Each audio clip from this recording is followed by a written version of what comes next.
Hola a todos, en la clase de hoy vamos a trabajar sobre el concepto hilemorfismo, un concepto que ha sido acuñado por Aristóteles y que ha sido retomado por Tomás de Aquino.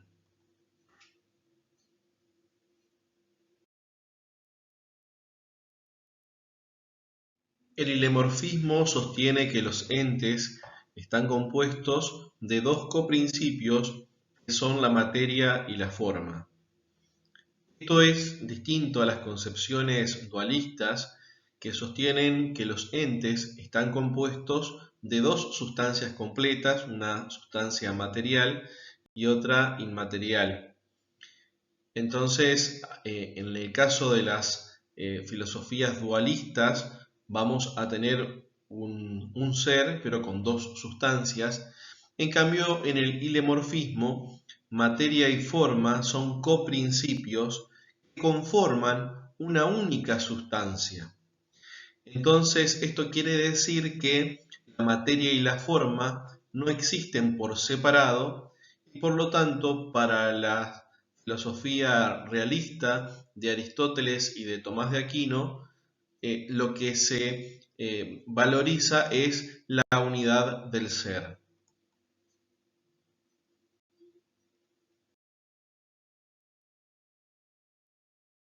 El hilemorfismo sostiene que los entes están compuestos de forma y de materia, pero cuando hablamos de forma no estamos diciendo que sea la figura física, o sea, no estamos diciendo o haciendo referencia cuando hablamos de forma a decir que es redonda, que es cuadrada, ¿sí? Sino que hacemos referencia a aquello que hace que una cosa sea lo que es. En cambio, por materia, hacemos referencia a aquello de lo cual está hecho una cosa. ¿Qué significa esto? Que, por un lado, cuando hablamos de forma, estamos hablando de los caracteres esenciales de un ente, a su esencia, aquello que lo hace ser lo que es. En cambio, cuando hablamos de la materia, estamos hablando de los caracteres particulares, individuales, que tiene ese ente o ese objeto. Entonces, la forma es lo universal y la materia es lo individual, lo particular, lo concreto.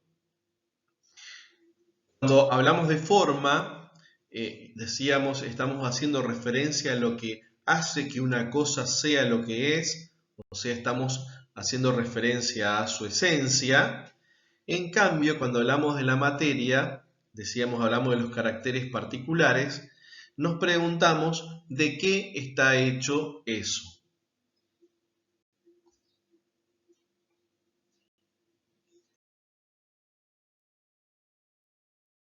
Veamos lo que acabamos de explicar a través de unos ejemplos. En este caso tenemos el David de Miguel Ángel. Entonces podemos hacer esta distinción porque es un ente, es un objeto, es algo, es una cosa. Es un ente que está compuesto de materia y forma. Su materia, por ejemplo, es que es de mármol blanco, que pesa 5.572 kilos, entre otros caracteres particulares. Cuando nos preguntamos por su esencia, nos preguntamos qué es. Entonces decimos que es una estatua. Entonces ahí tenemos su forma. Esa es su esencia. Veamos otro ejemplo.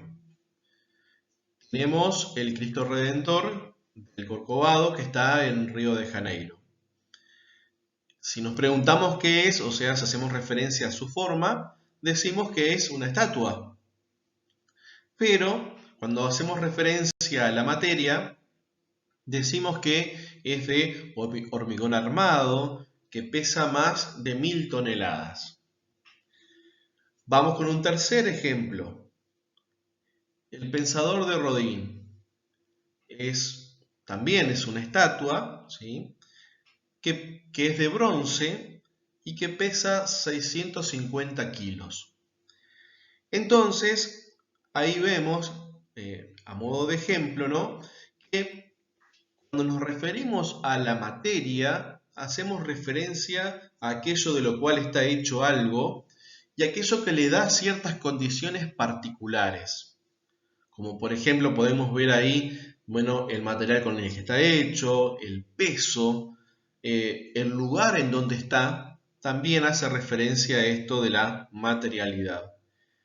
En cambio, cuando hablamos de forma, decimos que su forma, su esencia es que es estatua, hacemos referencia al elemento universal. ¿Qué tienen en común estos tres objetos? Que son estatuas. Entonces, la materia nos da lo particular, lo concreto, y la forma nos da aquello universal, la esencia, lo que es algo.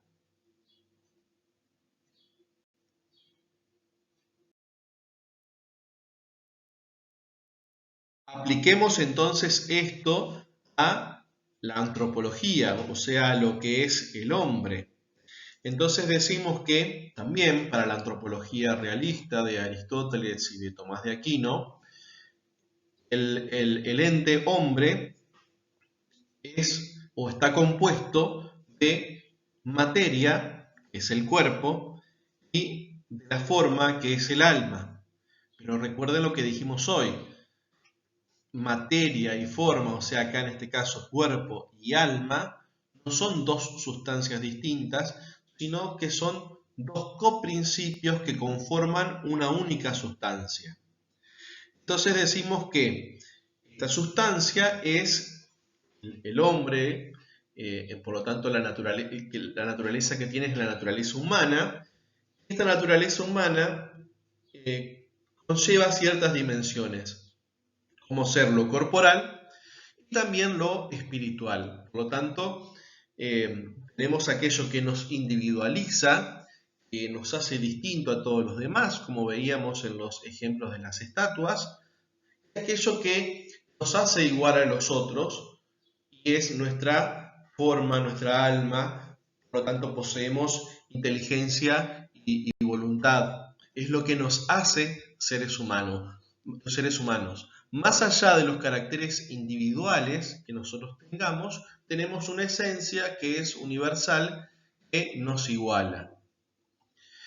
Entonces, ¿qué es lo que quiere decir también con esto Aristóteles y Tomás de Aquino?